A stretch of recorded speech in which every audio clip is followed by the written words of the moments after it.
எல்லோருக்கும் வணக்கம். இப்போ நீங்கள் பார்த்துக்கிட்டு இருக்க இந்த ஜாதக கட்டத்தோட பலனை தான் தெரிஞ்சுக்க இருக்கோம். இதே போல் உங்களுடைய ஜாதக பலன்களை தெரிஞ்சுக்கணும்னு விரும்புனீங்கன்னா உங்களுடைய பெயர், பிறந்த தேதி, பிறந்த நேரம், காலையா மாலையா அப்படின்றதையும் மென்ஷன் பண்ணிடுங்க. எந்த ஊரில் பிறந்தீங்க அப்படின்றது, அதாவது அது எந்த மாவட்டம் அப்படின்றதையும் குறிப்பிட்டுருங்க.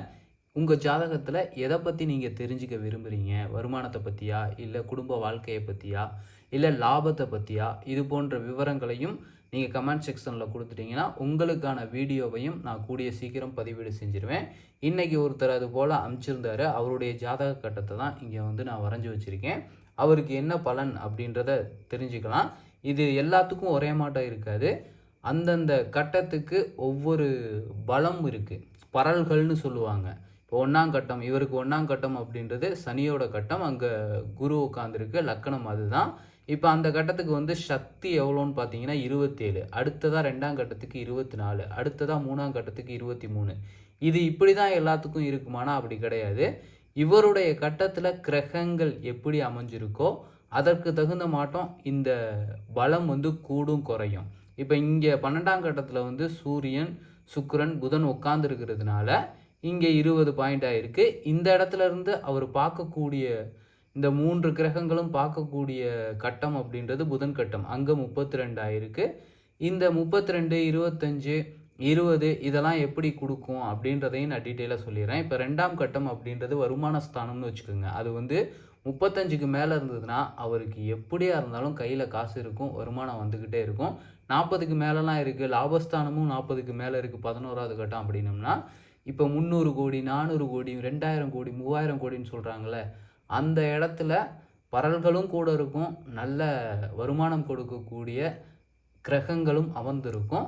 சில பேர்த்துக்கு 20க்கு கீழே இருந்தது, இப்போ 7ஆம் கட்டம் வந்து 20 கீழே இருந்ததுன்னா கல்யாணம் ஆகிறது தாமதமாகும். அதுக்கும் கீழே இருந்துச்சு, இன்னும் மற்ற கிரகங்களோட பார்வை வந்து சரிவர புண்ணியத்தை கொடுக்கல அப்படின்னா கல்யாணமே நடக்காது. ஆனாலும் அது நிலைக்காது, சண்டை சச்சரவு அப்படின்ற மாட்டம் இருக்கும். ஒருவேளை ஹஸ்பண்ட் அண்ட் ஒய்ஃப் நல்லா சந்தோஷமாக இருக்கக்கூடிய சூழல் இருந்தாலும் வேலைப்பளு காரணமாக, இப்போ உதாரணத்துக்கு ஒரு பொண்ணுக்கு வந்து 21 தான் இருந்தது பரல்கள். ஆனால் அவங்க குடும்ப வாழ்க்கை அப்படின்றது ரொம்ப சுமூகமாக இருக்கும். எப்படின்னா 2 பேர்த்துக்கும் அந்த அன்பு அப்படின்றது ரொம்ப அதிகமாக இருக்கும். பட் இந்த ஜாதக கர்மம் எப்படி வேலை பார்த்துச்சுன்னா, அந்த பொண்ணுக்கு வந்து ஒரு நல்ல பொசிஷனான வேலையை கொடுத்து சென்னையில் உட்கார வச்சிருச்சு, புருஷனை வந்து திருப்பூரில் உட்கார வச்சிருச்சு. என்னதான் நம்ம வந்து இணக்கமாக இருந்தாலும் இந்த ஜாதக கட்டத்தில் அந்த பலம் வந்து கம்மியாக இருந்ததுன்னா ஏதோ ஒரு காரணத்தினால அவங்க மாதத்தில் 1 நாள், 2 நாள், இல்லை அதிகபட்சம் 5 நாள் தான் சேர்ந்துருக்கிற மாட்டம் இருக்கும். மற்ற நாள் ஏதோ ஒரு காரணத்துக்காக பிரிஞ்சிருக்கிற மாட்டம் ஆயிரும். இந்த பரல்கள் அப்படின்றது ரொம்ப முக்கியம். அதோட அந்த திசைகள் வர்றது ரொம்ப முக்கியம். இது இல்லாமல் மாரகாதிபதி, பாதகாதிபதின்னு இருப்பாங்க. சூனிய கட்டம் அப்படின்றது இருக்குது. பிறந்த திதி இருக்குல்ல, அமாவாசையிலேருந்து பௌர்ணமி வரைக்கும், பௌர்ணமியிலேருந்து திரும்ப அமாவாசை வரையும் இடையில திதிகள் வரும். அந்த திதிகளில் சூனிய கட்டம் அப்படின்றது இருக்கும். அந்த கட்டத்துக்கும் பலம் வந்து ஏறும் இறங்கும். இதெல்லாம் பார்த்து ஒருத்தருடைய நிலை எப்படி இருக்குன்றதை ஈஸியாக நம்ம அனலைஸ் பண்ணிட முடியும். இது போல் உங்களுக்கும் தெரிஞ்சுக்கணும்னு விரும்புனீங்கன்னா கீழே கமெண்ட்டில் நான் முன்னமே சொன்ன எல்லா டீட்டெயிலையும் கொடுத்துருப்போங்க. இப்போ இவரோட டீட்டெயில் எப்படி இருக்குது அப்படின்றத பார்த்தலாம்.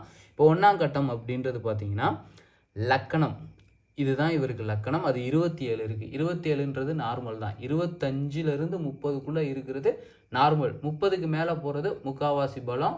35க்கு மேலே போய் 40, 45லாம் போச்சுன்னா ஃபுல் பவர் இருக்குது.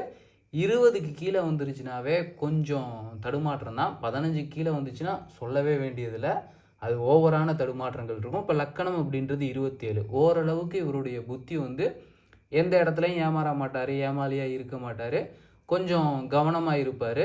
ஒரு சில இடங்களில் ஏமாற்ற முயற்சி பண்ணாலும் அந்த இடத்துல தெளிஞ்சு வரக்கூடிய புத்தியும் கொஞ்சம் இருக்கும். அந்த இடத்துல குரு உட்காந்துருக்கிறதுனால ரொம்ப நன்மை பயக்கும்.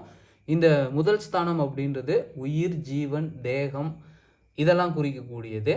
அதனால் இவருடைய உடல், அந்த தேகம், ஆரோக்கியம் இது எல்லாமே ஆண்டவன் இயற்கையாக கொடுத்துருப்பான். ஆனால் இந்த கட்டம் 27 இருக்கிறனால நார்மலாக கொடுத்துருப்பான். இதை கெடுக்கக்கூடிய கட்டங்கள்னு இருக்கும். அது வந்து இதை விட கூட இருந்தது. இப்போ 6வது கட்டம் பார்த்தீங்கன்னா வம்பு, வழக்கு, நோய் இது மாட்டம் சொல்லுவாங்க. அது வந்து இவனுக்கு எப்படி இருக்குது அப்படின்னு பார்த்தீங்கன்னா 1, 2, 3, 4, 5, 6வது கட்டம் 32 இருக்குது. இங்கே இவருடைய இந்த உடல், அந்த உடல், மனம், உயிர் அதோட பலம் ஜாஸ்தியாக வேலை செய்யுமா, இல்லை இங்கே வம்பு வழக்கு நோய் இப்படி இந்த விஷயங்கள் வேலை செய்யுமா, கடன் வாங்குறது இதிலலாம் சிக்கிக்குவார். ஏன்னா இதை ஜெயிக்க முடியாது. இப்போ இந்த 32ன்றது வந்து 25 இருந்ததுன்னா இங்கே லக்கணம் அப்படின்ற அந்த மனபலமும் உயிர் பலமும் உடல் பலமும் அதை விட கூட இருக்கிறதுனால இந்த வம்பு வழக்கு சண்டை சச்சரவு கடன் பிரச்சனை இந்த நோய் இதிலிருந்து தப்பிக்கிறதுக்கான வாய்ப்பு இருக்கும். பட் இது 32 இருக்குது, இதை விட 5 கூட இருக்குது, இதுதான் ஜெயிக்கும். இது போன்ற சில விஷயங்கள் இருக்குது. இப்போ வருமான ஸ்தானம் இருக்குது, லாபஸ்தானம் இருக்குது. இதெல்லாம் இவருக்கு எப்படி இருக்குது அப்படின்றத நம்ம பார்த்தலாம். ஃபஸ்ட்டு அந்த உடல் ஆரோக்கியம் எல்லாம் இறைவன் கொடுத்துருக்கான். பட் அதோட இவர் போன ஜென்மத்தில் செஞ்ச கர்மம் அதை ஜெயிக்கக்கூடிய தன்மை அதெல்லாம் வரும்போது அதனால் அவஸ்தைப்படக்கூடிய முட்டி மோதி போராடக்கூடிய தன்மையில் தான் இருக்குது. அது புதன் கட்டமாக இருக்கிறதுனால கொஞ்சம் லேட்டாக தான் வேலை செய்யும். ரொம்ப ஃபோர்ஸாலாம் வராது. ஏன்னா புதன் குரு இவங்கெல்லாம் வந்து கொஞ்சம் நார்மலாக தான் சாத்வீக நிலையில் தான் வருவாங்க. வராமல் இருக்காது, வரும். மைல்டாக வந்து கொஞ்சம் கொஞ்சமாக அரிக்கும். டக்குன்னு சடனாக நோயில் படுக்க வைக்காது. நோயோடு அப்படியே வாழ்ந்துக்கிட்டு இருக்கக்கூடிய சூழல் இருக்கலாம். மருந்து மாத்திரை இந்த சண்டை சச்சரவுனா குடும்ப வாழ்க்கை பிரிஞ்சும் போகாது, ரொம்ப அந்யோன்யமாகவும் இருக்காது. ஏதோ ஒரு வகையில் அடிச்சுக்கிட்டு பிடிச்சிக்கிட்டு ஒரு மாட்டம் கசகசன்னு போய்கிட்டு இருக்கிற மாட்டம் இருக்கும் சச்சரவோட. இப்போ 2ஆம் கட்டம் அப்படின்றது வருமானஸ்தானம்னு சொல்லுவாங்க, வாக்குஸ்தானம்னு சொல்லுவாங்க, குடும்பஸ்தானம்னு சொல்லுவாங்க. கண் பார்வைக்கு அது அந்த ஸ்தானம் வந்து வேலை செய்யும்னு சொல்லுவாங்க. அது 24 தான் இருக்குது. 25 நார்மல்னு சொன்னதில்ல, அதுலேருந்து ஒரு பாயிண்ட் தான் கம்மி. ஓரளவுக்கு வாழ்க்கையை பயணப்படுத்துகிற அளவுக்கு வருமானங்கள் கண்டிப்பாக இதுக்கு இருக்கும். பட் கையில் சேர்க்கக்கூடிய நிலை இருக்காது. இப்போ பேங்க் பேலன்ஸ் அப்படின்னு பார்த்தீங்கன்னா அது பெருசாக இருக்காது. என்ன காரணம்னா இவருக்கு லாபஸ்தானம் அப்படின்றது கூட இருந்தாலும், இப்போ லாபஸ்தானம் 11ஆவது ஸ்தானம் சொல்லுவாங்க, 32 லாபம் இருக்கும்.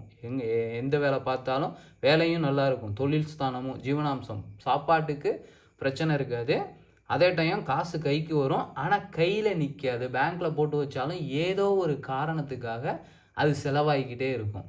கையில் காசை மிச்சம் பிடிச்சி வைக்கிறது அப்படின்றது இருக்காது, செலவாகிக்கிட்டே இருக்கும். அந்த சேமிப்பு அப்படின்றது வந்து இப்போ இந்த லாபஸ்தானத்துக்கு ஈக்குவலாக இந்த 32 இருக்கா, இங்கேயும் 32 இருக்கா, வர பணம் அப்படியே மிச்சமாகும். ஆனால் இங்கே 32 இருக்குது, இங்கே 24 இருக்குது. கிட்டத்தட்ட 8 கம்மியாக இருக்குது. அப்போ வந்த பணம் செலவாக தான் செய்யுமே ஒழிய கையில் நிற்காது. சப்போஸ் இது 32 இருக்குது, இது 40 இருக்குன்னா வந்த லாபம் சேமிப்புலையும் பெருகும். சில பேர் பாருங்கள் பேங்க்கில் போட்டு வைப்பாங்க, இல்லைன்னா ஏதாவது ஷேரில் போட்டு வைக்கலான்ட்டு போட்டு வைப்பாங்க. அந்த ஷேர் மார்க்கெட்டில் திடீர்னு லாபம் அதிகமாகி அந்த கிடைச்ச லாபமும் இங்கே வருமானமாக மாறக்கூடிய நிலை வந்து எப்படி இருக்கும்னா அந்த லாபஸ்தானமும் கூட இருக்கும், அதோட அந்த வருமானஸ்தானம் தனஸ்தானமும் கூட இருக்கும். இங்கே தனஸ்தானம் கம்மியாக இருக்கிறதுனால எவ்வளோ வந்தாலும் கையில் இழுத்து பிடிக்கிறதுக்கு போராடிக்கிட்டு தான் இருக்கணும். வாக்குஸ்தானம் அப்படின்றதும் லக்கணத்தை விட கம்மியாக இருக்கிறதுனால மற்றவங்களுடைய பேச்சுக்கு தான் இவன் அடிப்பணிவானே ஒழிய இவர் அடிப்பணிவாரே ஒழிய பெரிய லெவலில் வந்து இவருடைய வாக்கு வந்து சபையில் எடுபடாது. ஏன்னா லக்கணத்தை விட கூட இருந்துச்சுன்னா பிரச்சனை இல்லை, அட்லீஸ்ட் ஈக்குவலானாச்சும் இருக்கணும். இல்லை இந்த வம்பு வழக்கு சண்டை சச்சரவு இதெல்லாம் இருக்குல்ல, இதை விடனாச்சும் கூட இருக்கணும். இங்கே இதுவும் ஒரு சண்டை நடந்துக்கிட்டு இருக்கு அப்படின்னா அங்கே வந்து இவரோட பேச்சு பெருசாக எடுபடாது. ஏன்னா அங்கே வந்து அதுதான் பலமாக இருக்குது, அந்த சண்டை சச்சரவை உருவாக்கக்கூடிய தன்மை தான் பலமாக இருக்கே ஒழிய இவரோட லக்கணமும் சரி அந்த வாக்குஸ்தானமும் சரி அதை விட ரொம்ப கம்மியாக இருக்கிறதுனால அங்கே இவர் அமைதியாக பேசாமல் தான் இருக்கக்கூடிய சூழல் வரும். 3ஆவது கட்டம் அப்படின்றது இளைய சகோதரர்கள். அது வந்து கிட்டத்தட்ட 23 இருக்குது இருப்பாங்க. பட் பெருசாக சப்போர்ட்ஸ் இருக்காது. அவங்களால ஒரு தைரியம் கிடைக்கிறது, தன்னம்பிக்கை கிடைக்கிறது, இந்த நிறைய பொருட்கள்லாம் வந்து அந்த சகோதர சகோதரிகள்கிட்டருந்து வரவாக இருக்கும்ல, அது மாட்டம்லாம் இருக்காது. இவங்க தான் வந்து அவங்களுக்கு கொடுக்குற மாட்டம் இருக்கும். ஏன்னா எல்லாமே கம்மியாகிக்கிட்டே இருக்குல்ல. அடுத்ததாக பார்த்தீங்கன்னா 4ஆவது ஸ்தானம். இந்த ஸ்தானம் வந்து சுகம், வீடு, வாகனம், நிலம், தாய், பந்துக்கள், வித்தை, வியாபாரம் அப்படின்னு சொல்லுவாங்க. 28 இருக்குது. இவருக்கு எல்லாமே கிடைக்கும். பட் அதை காப்பாற்றிக்கிறது தக்க வச்சுக்கிறது அப்படின்றது அந்த இடத்துல ராகு உட்காந்துருக்கிறதுனால எல்லாத்தையும் அடையணுன்ற ஆசை இருக்கும், அடையவும் செய்யும். இன்னொன்று தாய்ஸ்தானம் அப்படிங்கிறதுனால இவர் லக்கணத்தை விட இது கூட இருக்கிறதுனால ராகு அந்த இடத்துல உட்காந்துருக்கிறதுனால சொத்து பத்துக்கு பெருசாக பிரச்சனை இருக்காது. இவர் வந்து கையில் காசு சேமித்து வைக்காட்டினாலும் ஒரு இடத்துல கொடக்கூலியாக வேலை பார்த்துக்கிட்டு வர காசை செலவு பண்ணி வாழ்ந்துக்கிட்டு இருந்தாலும் தாய் வழியிலேருந்து தாய் மூலமாக சப்போர்ட் வந்து 28 இருக்கிறதுனால நல்லா கிடைக்கும். வீடு, வாசல், வண்டி, வாகனம் இது எல்லாமே அம்மாவின் சப்போர்ட்னால அப்பா கிட்ட இருந்து. ஏன்னா அம்மாவை தொட்டு தான் அப்பா, அம்மா என்ன சொன்னாலும் அப்பா கேட்குற மாட்டம் இருக்கிறதுனால அப்பா கிட்ட இருக்கக்கூடிய எல்லாத்தையும் அம்மா மூலமாக இவர் வாங்கி அனுசரித்து எல்லாத்தையும் அனுபவிச்சுக்குவார். சொத்து பத்துக்கு குறைச்சல் இருக்காதுன்னு வச்சுக்கோங்க. ஏன்னா ராகு வந்து உட்காந்து அந்த இடத்துல பரல்கள் 28 இருக்குது. அதுவும் அது செவ்வாயோட ஸ்தானமாக இருக்கிறதுனால பெரிய லெவலில் இல்லாட்டினாலும் இருக்கிறதுக்கு வீடு கண்டிப்பாக சொந்த வீடு இருக்கும், வண்டி ஓட்டுறதுக்கு இருக்கும். அதே போல் கொஞ்சம் சொத்து பத்து இடம் பலம் அதுவும் நார்மலாக 1 ஏக்கரு இது மாட்டம் எது இருக்கிறதுக்கான வாய்ப்புகள் நிறைய இருக்குது. கண்டிப்பாக அவருக்கும் இருக்குது. நான் அவர்கிட்டையும் பேசிட்டேன்.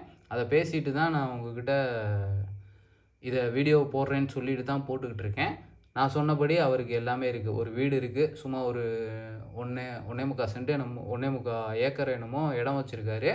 ஒரு டீ கடை மாட்டம் வச்சு, பஜ்ஜி கடை மாட்டம் வச்சு வாழ்க்கையை ஓட்டிக்கிட்டு இருக்காரு. கையில் பேங்க் பேலன்ஸ் தான் இல்லையே ஒழிய அந்த வீடு, சுகம், சொத்து இது எல்லாமே அவங்க அம்மா மூலமாக அவருக்கு கிடச்சிக்கிட்டு இருக்கு. பட் அதை அனுபவிக்க முடியாமல் இந்த சண்டை சச்சரவு இது மாட்டம் ஏதோ ஒரு அவங்களுக்குள்ளேயே சண்டை போட்டு கொஞ்ச நாள் வெளியில் போக வைக்க. ஆனால் சாப்பாட்டுக்கு வந்து பிரச்சனை இருக்காது. எங்கே போனாலும் இவருக்கு சாப்பாடு கிடைக்கும். கோயில் குளத்துக்கு போனால் கூட அன்றைக்கி அங்கே ஏதோ விசேஷத்தினால இவருக்கு 3 நேரத்துக்கு சாப்பாடு கிடச்சிரும். அந்த மாதிரியான ஒரு ஜாதகம் தான். ஏன்னா ஜீவனாம்சம் அப்படின்றது 40 இருக்குது. எங்கே போனாலும் இவருக்கு சாப்பாடு அப்படின்றது குறைவு இல்லாமல் கிடச்சிக்கிட்டே இருக்கும். வாழ்க்கையை ஓட்டுறதுக்கு ஏதோ ஒரு வேலை கிடச்சிக்கிட்டே இருக்கும். அந்த வேலையை பார்த்து லாபமும் நல்லா வரும். பட் கையில் தான் இழுத்து பிடிச்சி நிற்க முடியாது. ஏதோ ஒரு வழியில் அண்ணன் தங்கச்சி இல்லாட்டினா குடும்பம் இது மாட்டம் ஏதோ ஒரு செலவு. சூதாட்டத்துலேயும் இவருக்கு வந்து நம்பிக்கை இருக்கும். அந்த சீட்டெல்லாம் போடுவாங்கள்ல, லாட்ரி சீட்டு இல்லாட்டினா அந்த குலுக்கு சீட்டெலாம் போடுவாங்கள்ல, அது மாட்டம் இந்த கேஷினோலலாம் வந்து விருப்பம் இருக்கும். ராகு 4வது இடத்துல இருக்கிறதுனால அந்த வேலையை பார்ப்பான். அதெல்லாம் சம்பாதிக்கணுன்றதுனால பண்ணுவான். ஆனால் அது சப்போர்ட் பண்ணுவான்னு கேட்டிங்கன்னா, வருஷத்துக்கு 1 லட்ச ரூபா அதில் போடுறான் அப்படின்னம்னா பெருசாக வராது. 1.5 லட்ச ரூபாவை கிடைக்கும். ஒரு 50,000 லாபத்தில் தான் இருக்குமே ஒழிய நஷ்டமாகாது. பட் அந்த வேலையும் இவர் செய்கிறதுக்கான வாய்ப்புகள் நிறையா இருக்குது. அதையும் கேட்டேன். செஞ்சுக்கிட்டு இருக்கேன், செஞ்சுருந்தேன், இப்போ கொஞ்ச நாள் இல்லை அப்படின்றது போல் அவர் சொன்னார். ஸோ எப்போவுமே பண்ணிக்கிட்டு இருக்கும்போது நான் பண்ணிக்கிட்டு இருக்கேன்னு சொல்ல மாட்டாங்க. இன்னமும் அவர் அதை கடைப்பிடிச்சிக்கிட்டு தான் இருப்பாருன்னு நினைக்கிறேன். ஏன்னா இப்போ ராகு திசை வேறு நடக்குது. அதனால் அந்த ஒரு பழக்க வழக்கம் கண்டிப்பாக அவர்கிட்ட இருக்கும். நம்மக்கிட்ட வந்து சொல்கிறது கூச்சப்படுறாருன்னு நினைக்கிறேன். அடுத்ததாக பார்த்தீங்கன்னா 5வது கட்டம் 28 இருக்குது. அது வந்து புத்திரஸ்தானம் அப்படின்னு சொல்லுவாங்க. சந்ததி, புகழ், பிரபுத்துவம், மேல் படிப்பு அப்படின்றதெல்லாம் இருக்கும். பட் இவருக்கு வந்து அது சுக்கிரனாக இருந்து அது விரயத்தில் உட்காந்துருக்கிறதுனால மேல் படிப்பு அப்படின்றத வந்து படிக்கும்போது கண்டினியூ பண்ணியிருக்க மாட்டார். அடுத்து கரஸ் மாட்டம் போட்டு காலப்போக்கில் அந்த காலம் கடந்து படிக்கக்கூடிய சூழலில் தான் இருந்திருப்பார். ஏன்னா செவ்வாய் அப்படின்றது கேதுவோடு உட்காந்துருக்கான். அந்த இடத்துல அவன் அந்த விஷயத்தை ஞான வழியில் தான் கெடுத்து விடுவான். ஆன்மீக ரீதியாக வேணால் அடுத்தடுத்து படிப்புகளை வந்து இவர் படிச்சிருக்கலாம். அதையும் நான் அவர்கிட்ட கேட்டேன். அவர் வந்து இந்த யோகா மாட்டம் ஏதோ ஒரு கோர்ஸ் பின்னால் ஒரு 28 வயசுக்கு மேலே 30 வயசுக்கு மேலே ஒரு 3 வருஷமோ 4 வருஷமோ எம்ஏவோ எம்எஸ்சியோ பண்ணதாக சொன்னார். அதுபோல் தான் இவருக்கு அந்த படிப்பு வந்திருக்கும்.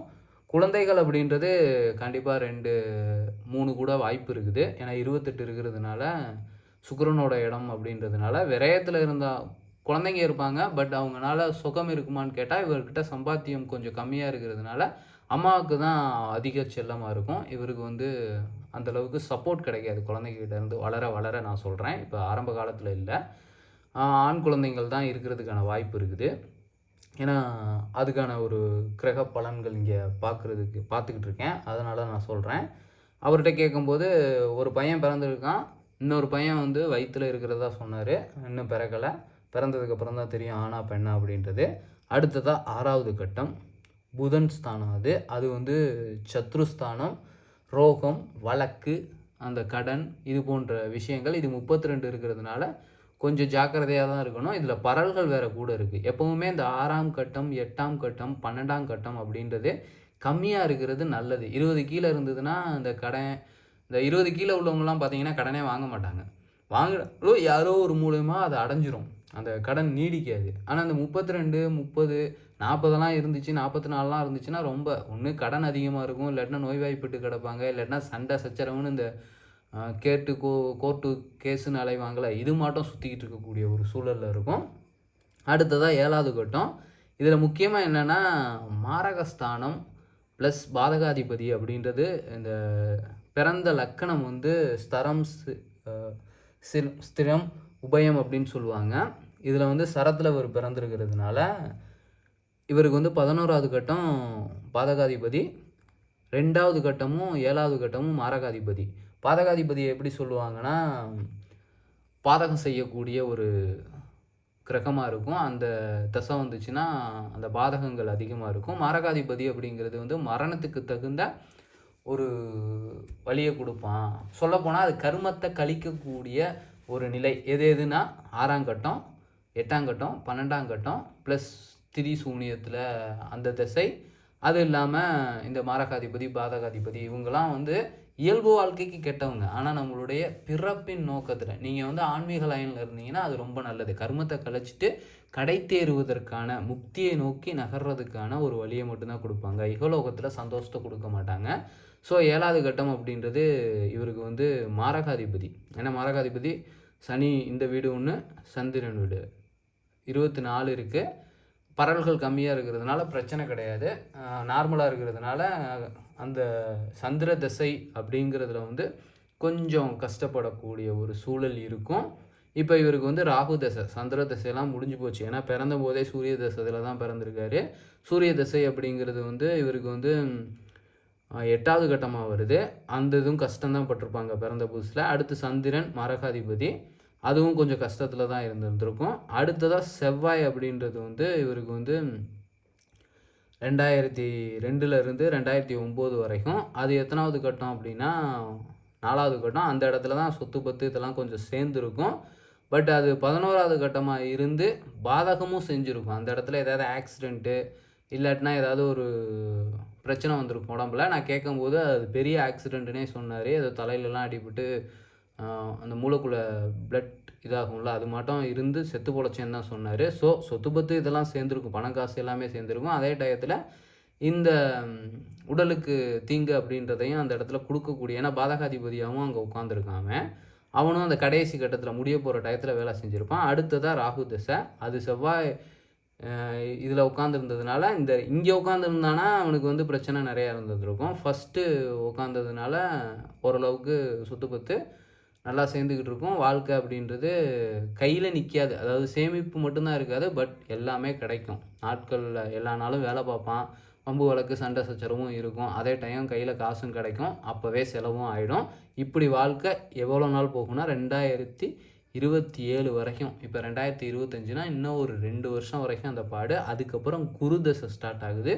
குரு தசை அப்படின்றது இவனுக்கு 12வது கட்டமும், இவருக்கு 12வது கட்டமும். நான் இவன்னு சொல்கிறத வந்து தப்பாக நினச்சிக்காதீங்க. அது தமிழில் நான் படிச்சுக்கிட்டு அதில் கொஞ்சம் நாட்டம் இருக்கிறதுனால இவனுன்றதை அன்பாக சொல்லுவாங்க. அதனால எனக்கு அது பழகிருச்சு. நான் மரியாதை குறைவாக அதை சொல்லலை. தமிழில் வந்து இவன் அப்படின்றது ரொம்ப மரியாதைக்குரிய நிலையில் சொல்லக்கூடிய ஒன்று. அதில் நான் பழகினதுனால அந்த இவன் அப்படின்ற வார்த்தை வருமே ஒழிய நான் தப்பாக அதை சொல்ல நினைக்கல. அது நிறைய இடத்துல யூஸ் பண்ணுறதுனால நான் இங்கே கொஞ்சம் உங்கள்கிட்ட ஞாபகப்படுத்திக்கிறேன். இவன்னு சொல்லியிருந்தா மன்னிச்சுக்குங்க. உங்களுக்கு சங்கடமாக இருந்ததுன்னா அது அன்புக்குரிய நிலையில் வெளிப்படக்கூடிய ஒரு வார்த்தை தான். அடுத்ததாக பார்த்தீங்கன்னா அந்த குரு தசை அப்படின்றது வந்து இவருக்கு 12வது கட்டமும் 1, 2, 3வது கட்டமும். 3வது இடம் அப்படின்றது, அதாவது 2027 இவர் வாழ்க்கை எப்படி இருக்குன்னா, குரு அப்படின்றவரே பார்த்தீங்கன்னா ஆன்மீகத்தில் கொஞ்சம் நாட்டம் உள்ள ஒரு ஆள், சாத்வீக நிலை கொண்டவர். இவர் ஆன்மீகத்தோட யதார்த்தத்தை எந்த அளவுக்கு வாழ்க்கையில் கடைபிடிக்கிறாரோ அந்த அளவுக்கு இவருக்கு வந்து அதில் நல்ல நிலை வரும். என்ன காரணம்னா 1ஆம் கட்டம் அப்படின்றது உடம்பு மனசு உயிர். இதில் குருவோட அந்த தன்மை வந்து முழுசாக வெளிப்படும். அந்த இடத்துல அவருக்கு உகந்த ஒரு வேலைகளை செஞ்சுக்கிட்டு இருந்தாங்க அப்படின்னா செம்ம சூப்பராக இருக்கும். அவருக்கு பிடிச்ச மாட்டோம் சாத்வீக உணவு எடுத்துக்கிறது, ஆன்மீக ரீதியாக, அதாவது தர்ம ரீதியாக. ஆன்மீகம்னா ஏதோ பக்தி இல்லாட்டினா பஜனைன்னு நினச்சிடாதீங்க.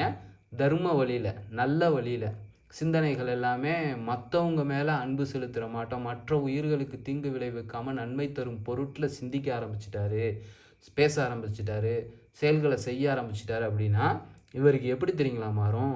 குரு அப்படின்றவர் லக்கணத்தில் உட்காந்துருக்காரு. அந்த குருங்கிறது 12வது இடம். அது வந்து விரயம், மோட்சஸ்தானம், சயனம், செலவு அப்படின்னு சொல்லுவாங்க. அயன சயனம் மோட்சம் செலவுன்னு சொல்லுவாங்க. இவர் அந்த குருக்கு தகுந்த மாட்டம் வாழ்க்கையை மாற்றிக்கிட்டார், தர்ம வழியில் நடந்துட்டார். அப்படின்னா 20 தான் இருக்குது, பரல்கள் ஒன்றும் பெருசாக இல்லை. அதனால் அந்த செலவு இருக்காது, விரயம் இருக்காது.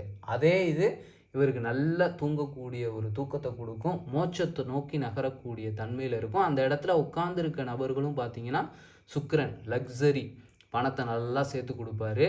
ஏன்னா செலவு இல்லை அப்படின்னா அதை வந்து எந்த வழியில் செலவு பண்ண வைப்பாங்க அப்படின்னா பணத்தை கொடுத்து அன்னதானம் இல்லாட்டினா சேவை பல புகழ்களை கொடுக்கக்கூடிய வகையில் அந்த செலவை மட்டும்தான். ஏன்னா லாபஸ்தானம் வந்தும் வேலை ஸ்தானம், அதாவது தொழில் அப்படிங்கிறது 40 இருக்குது. கண்டிப்பாக தொழில்கள் விருத்தியாகும்.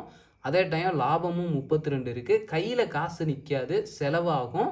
அதை ஆன்மீக ரீதியாக நல்லதுக்காக மற்ற மனிதர்களுக்காக சேர்த்து புகழ கூட்டக்கூடிய மோட்சம் நோக்கி நகரக்கூடியவனுக்கு என்னெல்லாம் கிடைக்குமோ அதை ஈட்டக்கூடிய வகையில் அந்த செலவு இருக்குமே ஒழிய மற்றபடி கஷ்டம் இருக்காது.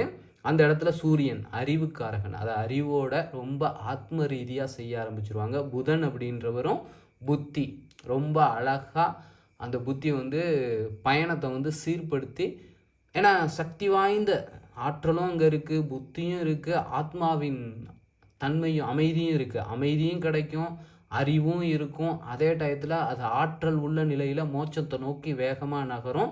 எப்போ அப்படின்னா குருதசையில் 2027 ஸ்டார்ட் ஆகி அங்கே 2043 வரைக்கும் கிட்டத்தட்ட 16 வருட காலம் அப்படிங்கிறது அவருக்கு ரொம்ப அற்புதமாக இருக்கும். எப்படி இருக்கும்னா தர்ம நெறியில் நடக்கும்போது மட்டுமே. அதுவே அதர்ம வழியில் அள்ளி கொள்வது, பேராசை, சினம், கடும் பற்று, முறையற்ற பால் கவர்ச்சி, உயர்வு தாழ்வு மனப்பான்மை, வஞ்சம்னு சொல்லுவாங்கள்ல, அந்த வகையில் இருந்ததுன்னா இந்த மூணும், இந்த அறிவு ஆத்ம அமைதி கெட்டு போயிடும், தூக்கம் இல்லாமல் போயிடும், செலவு அதிகமாக இழுத்து விட்டுரும், புத்தியும் ஆற்றலும் எங்கே கொண்டு போகும்னா சாவை நோக்கி கொண்டு போயிடும், நிரந்தரமான தூக்கத்தை நோக்கி இழுத்துட்டு போயிடும். அதுவே அவர் ஆன்மீக ரீதியாக தர்ம ரீதியாக மாறிட்டார் அப்படின்னா மோட்சத்தை நோக்கி உயர்ந்த புகழை நோக்கி நகர்றதுக்கான வாய்ப்புகள் நிறையவே இருக்குது. 2043 அப்புறம் அவருக்கு வரக்கூடிய திசை அப்படின்றது சனி. அவன் 11வது இடத்துல உட்காந்துருக்கான். 11வது இடம் லாபஸ்தானம். அதுவும் 31க்கு மேலே இருக்குது பரல்கள். அதுக்கப்புறமும் வாழ்க்கை நல்லாயிருக்கும். சனி அப்படின்றது கர்ம பலனை கொடுக்கக்கூடியவர். இந்த 16 வருஷத்தில் இவர் ஆன்மீக ரீதியாக புண்ணிய கர்மத்தை மட்டும் சேர்த்துருந்தார். அதையும் ஆன்மீகத்தின் உண்மைத்தன்மையான சமநிலையான, புண்ணியமும் வேணாம் பாவமும் வேணாம், நான் வந்து இருக்க கர்மத்தை மட்டும் கழிச்சிட்டு மனதையும் ஆத்மாவின் தன்மையையும் அமைதியோடு இணைக்க போய்கிட்டு இருக்கேன் அப்படின்ற மாட்டோம் உண்மையை நோக்கி மெய்ஞானத்தை நோக்கி நகர ஆரம்பிச்சிட்டார். அப்படின்னா இந்த கர்மம் அப்படின்ற அந்த 19 வருஷத்தில் இவர் கண்டிப்பாக பிறப்பு இல்லாத ஒரு மோட்ச நிலைக்கு பயணப்படுறதுக்கான வாய்ப்புகள் இருக்குது. அதுக்கான அறிவையும் ஒரு கொடுத்துருப்பாங்க. இதுக்கு முன்னாடி இந்த ராகு செவ்வாய் இதோட எண்டுலேயே வந்து அந்த ஆன்மீக கல்வியெல்லாம் படித்தார்னு சொன்னேன்ல, கண்டிப்பாக இதுக்கு முன்னாடியே அந்த பயணத்துக்கான எல்லா வாய்ப்புகளையும் அந்த பயண பாதைக்கான ஏற்பாடுகளையும் செஞ்சு கொடுத்துருப்பாரு.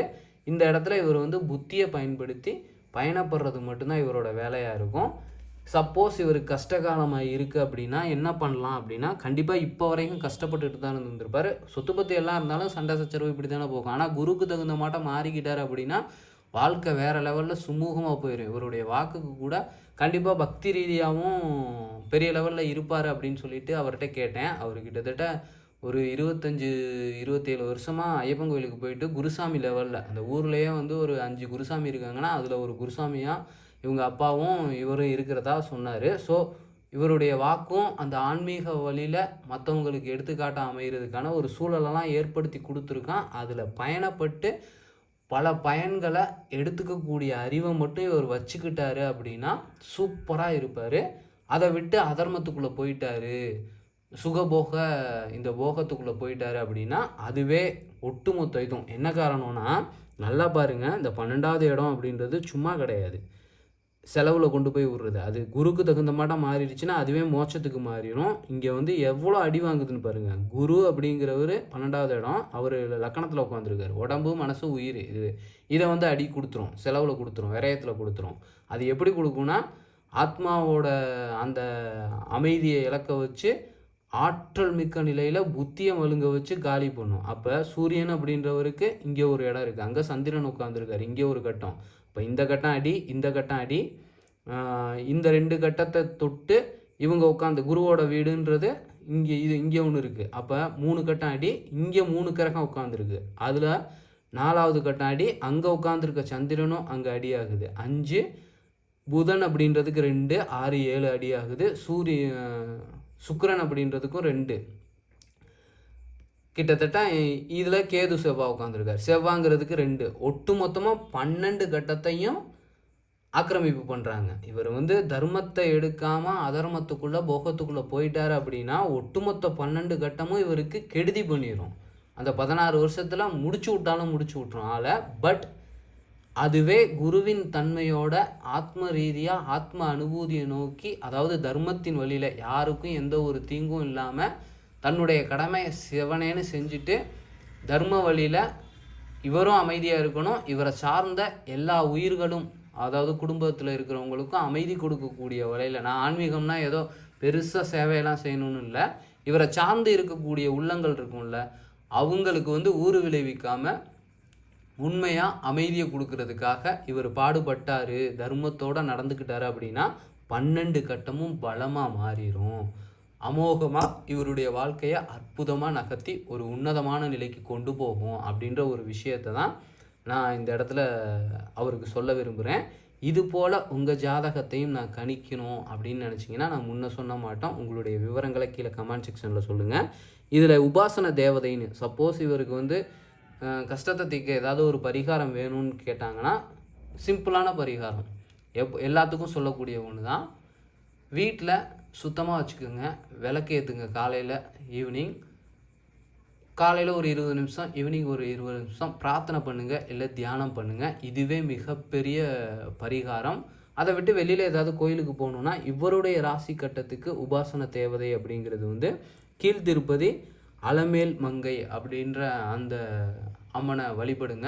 வருஷத்துக்கு ஒரு தடவைனாச்சும் போய் பார்த்துட்டு சாமி கும்பிட்டுட்டு திரும்ப வீட்டில் மட்டும் இருந்தால் போதும். உணவு அப்படின்றத சாத்வீக நிலையில் எடுத்துக்கணும். இவருடைய ஜாதகத்துக்கு கண்டிப்பாக அப்படி எடுத்துட்டு தினமும் காலமால உடற்பயிற்சி செய்ய முடிஞ்சிச்சுன்னா செய்யுங்க.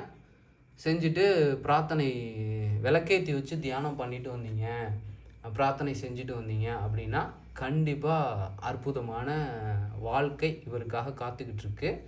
இதே போல் நீங்கள் விரும்புனீங்கன்னா அதையும் நீங்கள் சொல்லலாம். நன்றி, வணக்கம்.